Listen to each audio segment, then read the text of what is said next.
My name is Dr. Marcy Bolster. I'm a rheumatologist at the Massachusetts General Hospital. I'm an associate professor of medicine at Harvard Medical School, and I'm the director for the Rheumatology Fellowship Training Program at Mass General Hospital. I'd like to talk to you today about rheumatoid arthritis. Rheumatoid arthritis is an inflammatory type of arthritis. It's characterized by pain, swelling, stiffness, warmth, redness, and tenderness that can affect the joints. It's known as a symmetric small joint arthritis that typically affects the hands and the feet. It can affect other joints in the body, but it most commonly affects the hands, the wrists, and the toes. Rheumatoid arthritis is a common type of arthritis affecting up to 1% of the U.S. population.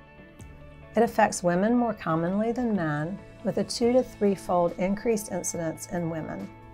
It can affect people across the entire lifespan.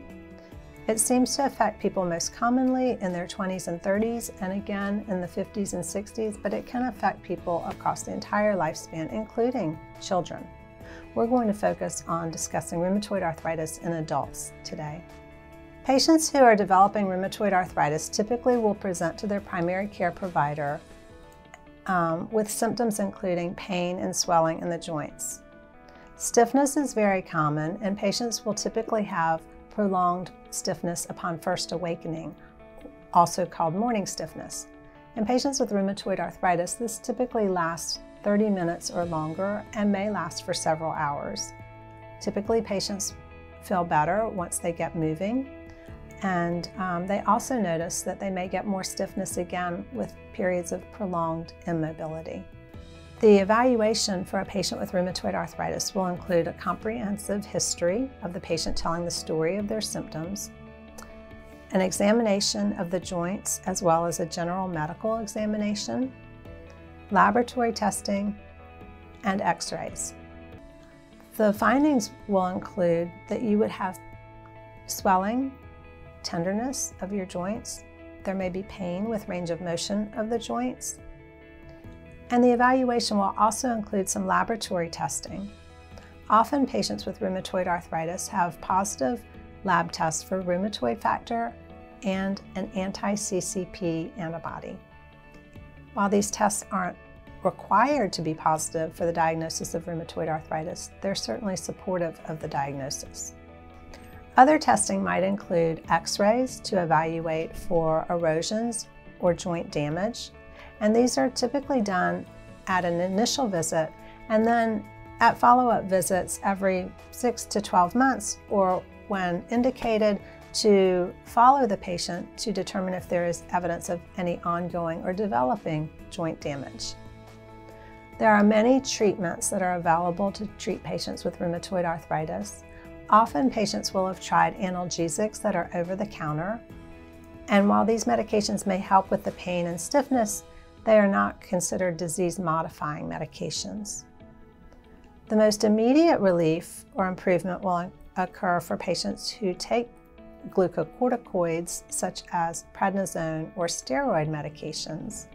Prednisone is not specifically disease-modifying, but it does help in the short term with improving the patient's pain and swelling.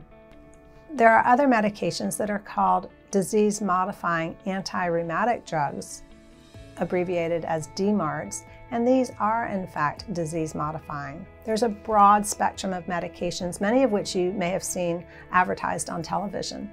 These medications may range from methotrexate to more specific monoclonal antibodies which target different mediators in the pathway of the inflammatory cascade that is involved in patients who develop rheumatoid arthritis. We're not going to discuss each individual medication today because these decisions are individualized, and you should discuss the medication options with your rheumatology provider. Rheumatoid arthritis is considered a systemic disease.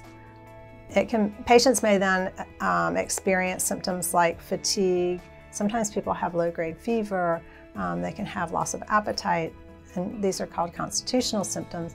But rheumatoid arthritis can also affect internal organs such as the lungs, the heart, the blood vessels, and even the skin. Some patients get nodules under the skin called rheumatoid nodules. Also of note, rheumatoid arthritis is associated with other what we call comorbid conditions such as heart disease and osteoporosis. It's very important that you're screened for these conditions as well if you have the diagnosis of rheumatoid arthritis. We have an excellent team of rheumatology providers at MGH who can provide comprehensive care for rheumatoid arthritis.